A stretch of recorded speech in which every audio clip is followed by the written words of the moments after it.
प्रिय छात्रों नमस्कार। आपका ओम ए टू जेड क्लासेस में स्वागत है। आज हम प्रमेय 6.1 जिसे थेल्स प्रमेय कहा जाता है, हम इसे हल करेंगे। यह पेपर में, बोर्ड पेपर में हर वर्ष बार बार आता है। आप इस प्रमेय को यदि सिद्ध कर लेते हैं तो बोर्ड पेपर में 6 नंबर आपके पक्के हो जाते हैं। अगर आपको यह वीडियो पसंद आ जाए तो वीडियो को लाइक कर लें और चैनल को सब्सक्राइब करके अपने मित्रों के साथ इसे शेयर कर लें ताकि दूसरों तक इसका लाभ पहुंच सके। प्रमेय 6.1 है, यदि किसी त्रिभुज की एक भुजा के समांतर अन्य दो भुजाओं को भिन्न भिन्न बिंदुओं पर प्रच्छेद करने के लिए एक रेखा खींची जाए तो ये अन्य दो भुजाएं एक ही अनुपात में विभाजित हो जाती हैं। यह बोर्ड पेपर में, अंशाल पेपर में आए हुए प्रश्नों को हम आपको दिखाते हैं और ये 6 नंबर में आता है। तो इसे देखते हैं। ये परीक्षा में हर सेट में हर वर्ष बार बार आता है। आइए इसे देखते हैं। यह सेट 2019 और सेट संख्या 7 में यह प्रश्न संख्या इसका है।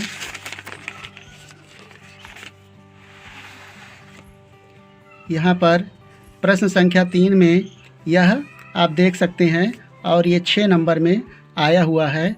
अब दूसरे सेट में इसे देखते हैं। वर्ष 2020 में सेट 4 आप देख सकते हैं। प्रश्न संख्या इसकी प्रश्न संख्या 5 है। इसमें अथवा करके और ये दिया हुआ है थेल्स प्रमेय है, 6 नंबर में आया हुआ है। तो यह जब भी आता है 6 नंबर में आता है। आइए एक सेट और देखते हैं इसका। अब देखिए 2022 में सेट 8 कोड है HI, ये बोर्ड पेपर में आया हुआ है। प्रश्न संख्या इसका है 2 का ये घा है और इस बार ये 4 नंबर में आया है, लेकिन यह लगभग 6 नंबर में ही आता है। तो इस तरह से आप बार बार ये परीक्षा में आने वाला प्रश्न है, तो इसे हम अच्छी तरह समझ लेते हैं और अपना 6 नंबर पक्का कर लेते हैं। यह प्रमेय समकोण त्रिभुज के क्षेत्रफल पर आधारित है। हम इसे सबसे पहले जानते हैं कि समकोण त्रिभुज का क्षेत्रफल कैसे निकालते हैं। आइए इसे जानते हैं। यहाँ पर एक हम समकोण त्रिभुज बनाते हैं। ये मान लीजिए कोई समकोण त्रिभुज A, B और C है जिसका कोण भी 90 अंश है। अगर हमें इसका त्रिभुज का क्षेत्रफल निकालना हो तो आप जानते हैं त्रिभुज ABC का क्षेत्रफल बराबर हो जाएगा 1/2। आप कक्षा 6, 7, 8 में इसका सूत्र जानते हैं, बताया गया था आधार गुणे ऊंचाई। तो यहाँ पर हम इसका आधार क्या है, BC है, BC और ऊंचाई है AB, AB। तो इस तरह से हम त्रिभुज, समकोण त्रिभुज का क्षेत्रफल निकाल सकते हैं। 1/2 आधार गुणे ऊंचाई। यदि त्रिभुज इस प्रकार हो, देखें यहाँ पर एक त्रिभुज मान लीजिए इस प्रकार है।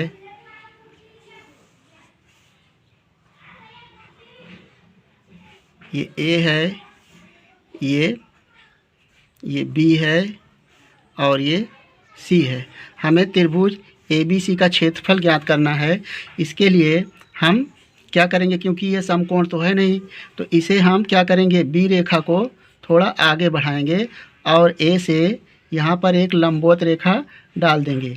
इस प्रकार से त्रिभुज ABC का क्षेत्रफल हो जाएगा। इसका भी प्रयोग इस प्रमेय में है, इसलिए हम इसे बताना ज़रूरी समझ रहे हैं। त्रिभुज ABC का क्षेत्रफल बराबर हो जाएगा 1/2, ये मान लीजिए E है, 1/2 आधार हो जाएगा BC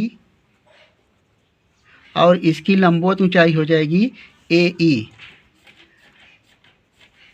यहाँ पर इस प्रमेय में इसका प्रयोग होगा, इसलिए हम इसे बता रहे हैं और इसे आप ध्यानपूर्वक समझ लें। अब हम प्रमेय को हल करते हैं। प्रमेय 6.1 है, थेल्स प्रमेय है। यहाँ पर हमें कहा गया है किसी त्रिभुज, हमें सबसे पहले दिया हुआ है एक त्रिभुज। आप उसका कोई भी नाम ABC रख सकते हैं। यहाँ पर एक त्रिभुज है और त्रिभुज ABC जो बनेगा उसके समांतर यानी आधार वाली जो भुजा है उसके समांतर हम एक अन्य भुजा खींचेंगे और जो भुजा उन बिंदुओं को प्रछेद करती है हम उनमें अनुपात क्या करेंगे, बराबर, यानी उनका अनुपात बराबर हमें सिद्ध करना है। यहाँ पर हम चित्र बनाते हैं। यहाँ पर देखें, हम एक त्रिभुज A, B और C, ये त्रिभुज ABC हमें दिया हुआ है। BC के समांतर एक रेखा हम खींचते हैं जो बिंदु D और E पर प्रतिच्छेद करती है। हमें सिद्ध करना है AD अनुपाते DB और AE अनुपाते EC। इसको सिद्ध करने के लिए हम भुजा AD पर बिंदु E से लंब डालेंगे और भुजा AE पर बिंदु D से लंब डालेंगे। ये हम रचना करेंगे। यहाँ पर देखें, इस तरह एक हम लंब डालते हैं और भुजा AE पर ये मान लीजिए हमारा F है बिंदु और ये G है, तो यह समकोण हो जाएगा।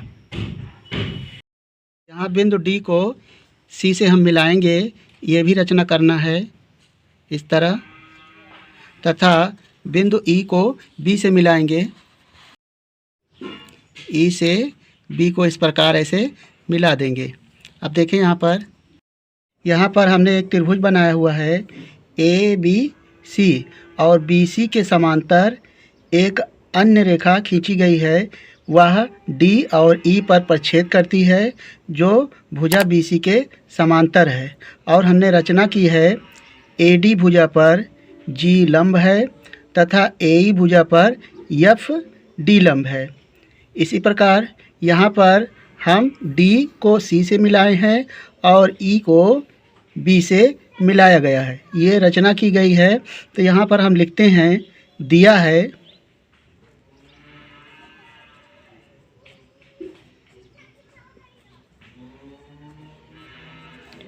त्रिभुज ABC तथा BC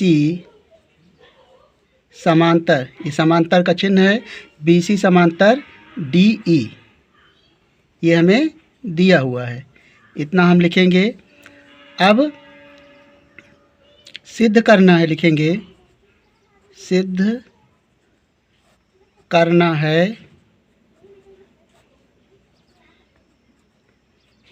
यहाँ पर सिद्ध करना है। चित्र में देखें, AD अनुपाते DB यानी भुजा को समानुपात में विभक्त करता है यह प्रमेय। तो यहाँ पर देखें, AD अनुपाते DB और दूसरी भुजा को भी इसी अनुपात में विभक्त करेगा, AE अनुपाते EC, AE अनुपाते EC।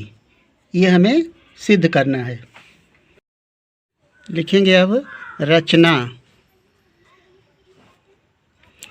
में लिखेंगे। यहाँ पर देखें, चित्र में GE भुजा AD पर लंब है तथा FD भुजा AE पर लंब है। तो इस प्रकार हम शॉर्टकट में इसे लिखते हैं, GE, ये लंब का चिन्ह है, GE लंब है AD तथा FD लंब है भुजा AE पर तथा DC और BE को मिलाया, ये हम रचना किए हैं। यहाँ पर चित्र में देखें, DC को मिलाया और BE को। अब हम उपपत्ति लिखेंगे, उपपत्ति।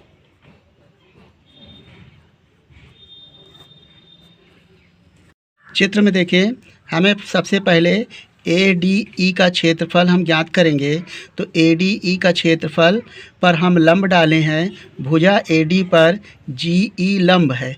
तो हमने अभी बताया था समकोण त्रिभुज का क्षेत्रफल होता है 1/2 आधार गुणे ऊंचाई। तो इस तरह से आधार AD हो जाएगा और लंबवत ऊंचाई हो जाएगी GE। तो इस तरह हम लिखेंगे त्रिभुज AD का क्षेत्रफल, त्रिभुज ADE का क्षेत्रफल बराबर हो जाएगा 1/2 आधार है AD और ऊंचाई है लंबवत GE।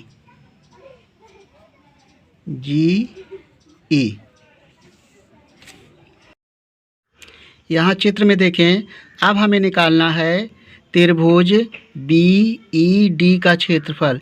चूँकि यह समकोण त्रिभुज नहीं है, भुजा BD पर GE, यहाँ पर इस रेखा को आगे बढ़ाएंगे तो यह लंबवत रेखा है 90 डिग्री का, ये तो इस पर लंब है। तो अभी इसके पहले हमने बताया था आपको कि इस स्थिति में जब समकोण त्रिभुज नहीं होता तो उसके शीर्ष से जो डाला गया लंब आधार पर है उस लंबवत की ऊंचाई लेंगे और आधार BD है और लंबवत ऊंचाई GE हो जाएगा।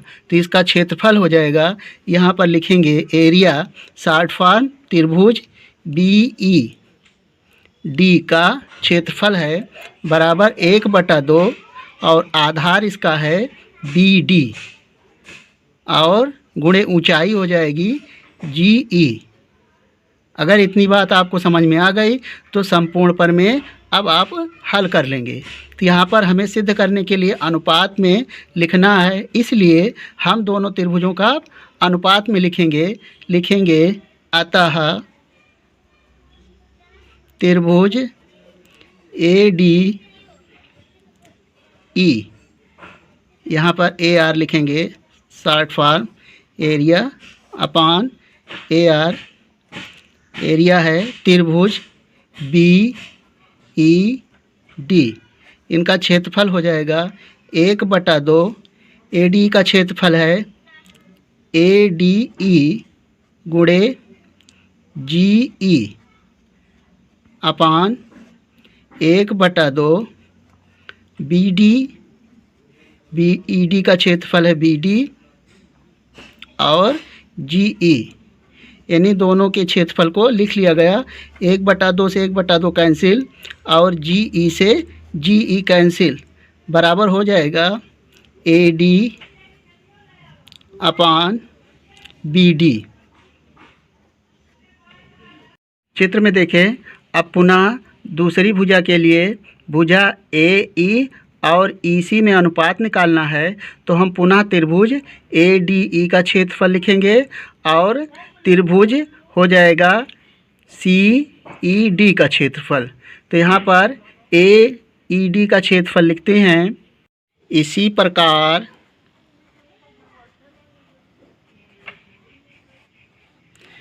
प्रकार हम लिखेंगे त्रिभुज एरिया त्रिभुज ADE का क्षेत्रफल हो जाएगा 1/2, आधार हो जाएगा AE और लंबवत ऊंचाई हो जाएगी FD। आप चित्र में देखें, यहाँ पर आधार AE और लंबवत ऊंचाई हो जाएगी FD। यहाँ पर त्रिभुज AED में देखें, इस भुजा के लिए जब हम आधार इसे मानेंगे AE तो लंबवत ऊंचाई हो जाएगी FD।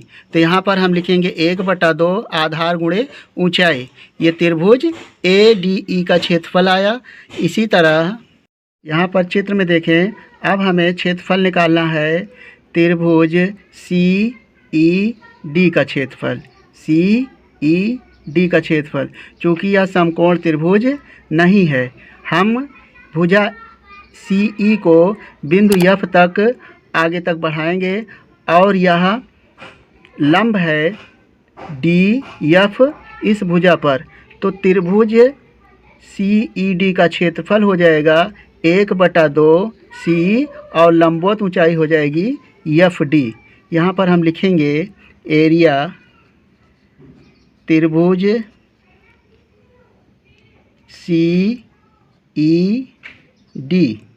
CED का क्षेत्रफल हो जाएगा बराबर, यहाँ इस तरह ये लिखेंगे 1/2 आधार है CE और लंबवत ऊंचाई हो जाएगी FD।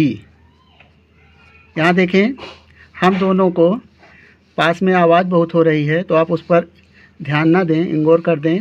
1/2 से 1/2 कैंसिल हो जाएगा और FD से FD कैंसिल हो जाएगा। यहाँ से हमारा बचेगा AE अपान CE। लिखेंगे चूँकि BC समांतर है भुजा, यानी ये इसके समांतर है DE के, ये हमें दिया हुआ है DE, और यह एक ही आधार पर, इस आधार पर बना हुआ त्रिभुज है BED और DCE। देखें BED और DCE एक ही आधार पर बने हुए त्रिभुज का क्षेत्रफल बराबर होता है। आप कक्षा 9 में पढ़े हुए हैं। तो यहाँ पर हम लिख सकते हैं तथा त्रिभुज BED तथा त्रिभुज CED एक ही आधार DE पर बने त्रिभुज हैं। अतः एरिया यानी क्या हो जाएगा BED का जो क्षेत्रफल हो जाएगा एरिया त्रिभुज CED के बराबर हो जाएगा CED के। ये आप कक्षा 9 में पढ़े हुए हैं। तो यहाँ पर हम लिख सकते हैं अतः त्रिभुज ADE अपान इसके स्थान पर CED के स्थान पर CED के स्थान पर हम लिख सकते हैं BED।